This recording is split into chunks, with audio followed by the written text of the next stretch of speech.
La Samaritaine est un grand magasin situé à Paris entre la rue de Rivoli et la Seine au niveau du Pont-Neuf dans le premier arrondissement. Constitué de 4 magasins, il était l'un des plus grands ensembles commerciaux de la capitale.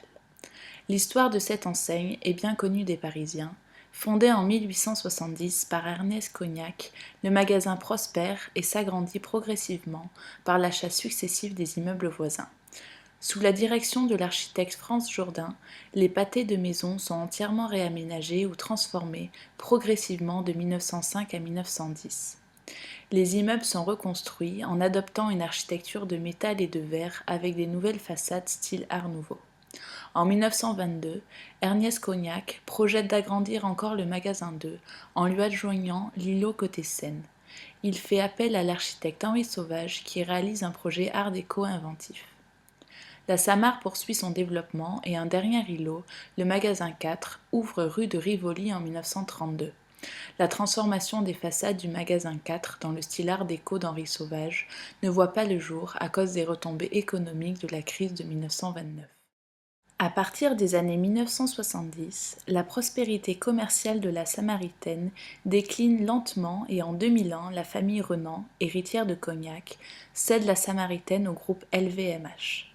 Depuis l'abandon de l'activité et la fermeture des magasins en 2005 pour cause de sécurité, le groupe LVMH et la ville de Paris œuvrent à une reconversion de ce patrimoine historique. Un vaste projet de rénovation et de modernisation des 2 îlots de l'ancien grand magasin, situé entre la Seine et la rue de Rivoli, est prévu pour un investissement de 460 millions d'euros. Après consultation, c'est le duo japonais de l'agence Sana qui est sélectionné pour le nouveau projet de la Samaritaine. L'agence a été choisie à l'issue d'un concours privé d'architectes auquel a participé un autre cabinet, l'agence suisse Herzog et de Meuron. Le projet élaboré par Sana vise à unifier et redonner une nouvelle identité à l'ensemble du quartier. Les enjeux patrimoniaux du secteur sont très forts et a nécessité l'accord de Jean-François Lagneau, ACMH de Paris, qui supervise ce chantier complexe. La proposition de l'agence Sana met en valeur le patrimoine de la Samaritaine tout en l'adaptant à des usages contemporains avec une mixité programmatique. Mais ce n'est pas sans tumulte. Les travaux envisagés pour la réhabilitation de la Samaritaine ont nécessité une révision simplifiée du PLU de Paris, approuvée par délibération du Conseil de Paris en juillet 2010. 3 associations, dont SOS Paris, ont demandé un premier, puis un second recours gracieux puis juridictionnel pour demander au tribunal administratif d'annuler ces modifications. Cependant, les 2 recours ont été rejetés et les dossiers de permis de construire ont été instruits. Après approbation du projet et du permis de construire en 2012 par la mairie de Paris, de la DRAC et de l'ACMA Jean-François Lagneau, des recours en justice sont déposés par des associations dont SOS Paris, la SPPEF ainsi que des groupes de riverains afin d'empêcher le projet de voir le jour. Le 13 mai 2014, la justice a tranché en faveur des opposants pour annuler le dépôt de permis de construire. Plus récemment, en octobre 2014, la justice a révisé son annulation et a autorisé la reprise des travaux en attendant une audience de fond le 5 décembre. L'objectif de notre démarche est de comprendre les motivations des associations contre le projet de la Samaritaine et d'identifier leur rôle et leur champ d'intervention, car c'est bien l'action d'organismes privés, SOS Paris et la SPPEF, intervenant dans le processus institutionnel de l'instruction d'un permis de construire, qui a permis cette annulation temporaire. Dans quelle mesure une association peut-elle intervenir? Sur la base de quel support ces associations légitimisent leur intervention et leur argumentaire? À travers ce cas d'étude, nous voulons mettre en lumière ces acteurs qui sont en dehors du processus institutionnel, ayant une possibilité d'action, de recours sur les projets patrimoniaux. La Société de protection du patrimoine et de l'esthétique française se bat depuis 1901 pour la défense du patrimoine et des paysages sur tout le territoire national. C'est une association nationale reconnue d'utilité publique. Étant au courant de toutes les demandes de permis de construire ou de démolir, les acteurs peuvent communiquer avec les autorités responsables, les ABF et les promoteurs. Elle est actuellement présidée par Alexandre Gady, professeur d'histoire de l'art moderne à la Sorbonne. son conseil d'administration est en partie composé d'architectes de métier. SOS Paris est une association constituée en 1973 pour défendre le patrimoine architectural de Paris, son environnement et le cadre de vie des Parisiens. Elle est habilitée à attaquer des autorisations de permis de construire qu'elle juge abusives au tribunal administratif. Le bureau de SOS Paris est composé de Olivier de Monico ainsi que de son équipe.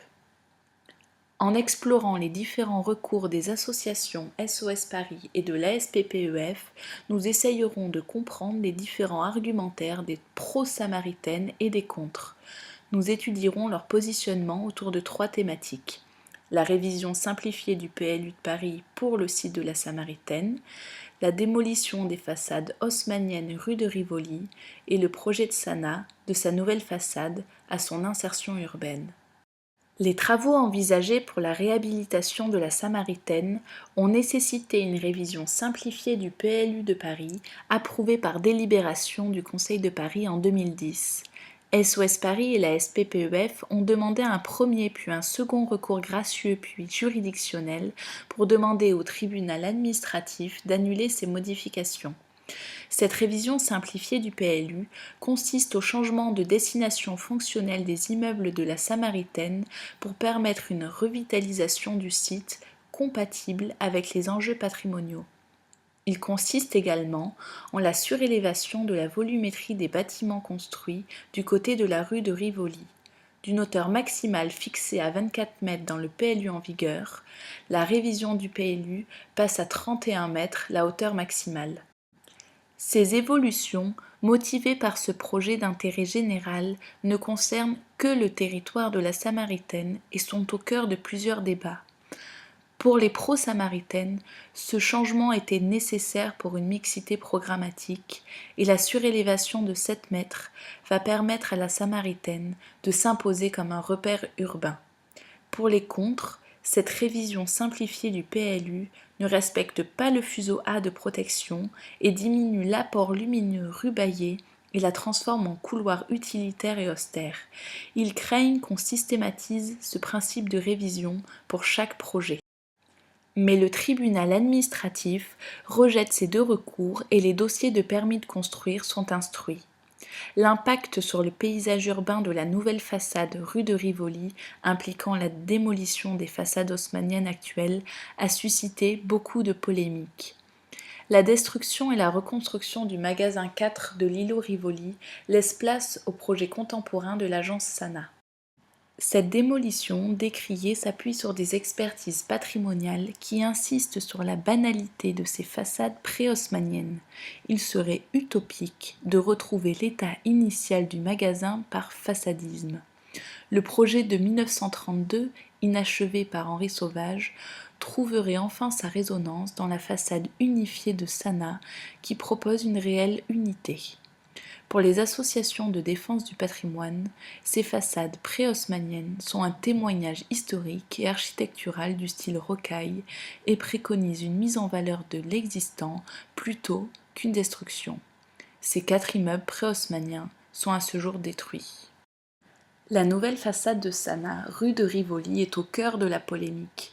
Ce projet est décrié comme en rupture avec le PLU et son environnement. Pour les défenseurs du patrimoine, l'architecture contemporaine peut prendre place dans l'histoire de l'architecture parisienne, mais elle doit impérativement être conçue en fonction du cadre dans lequel elle s'insère. Les pro-Sana prônent que la nouvelle façade est conçue comme l'interprétation contemporaine de l'œuvre des architectes précédents, France Jourdain et Henri Sauvage, s'inscrivant dans la continuité des recherches avant-gardistes sur le verre et le métal. Le dessin des courbes de verre souhaitant réinterpréter le rythme vertical des ouvertures haussmanniennes de la rue de Rivoli et inscrire le bâtiment dans la continuité de cette séquence urbaine. L'argument du mur-rideau, qui réinterpréterait avec son mouvement ondulatoire le rythme vertical des façades parisiennes, n'est pas un argument recevable pour la SPPEF. Les recours en justice déposés par les associations SOS Paris et la SPPEF ont permis une annulation temporaire du permis de construire ainsi que l'arrêt des travaux.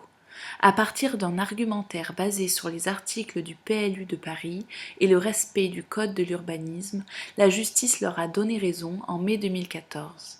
Victoire de courte durée pour ces défenseurs du patrimoine, la justice a révisé en octobre dernier son annulation et autorise la reprise des travaux en attendant une audience de fond le 5 décembre.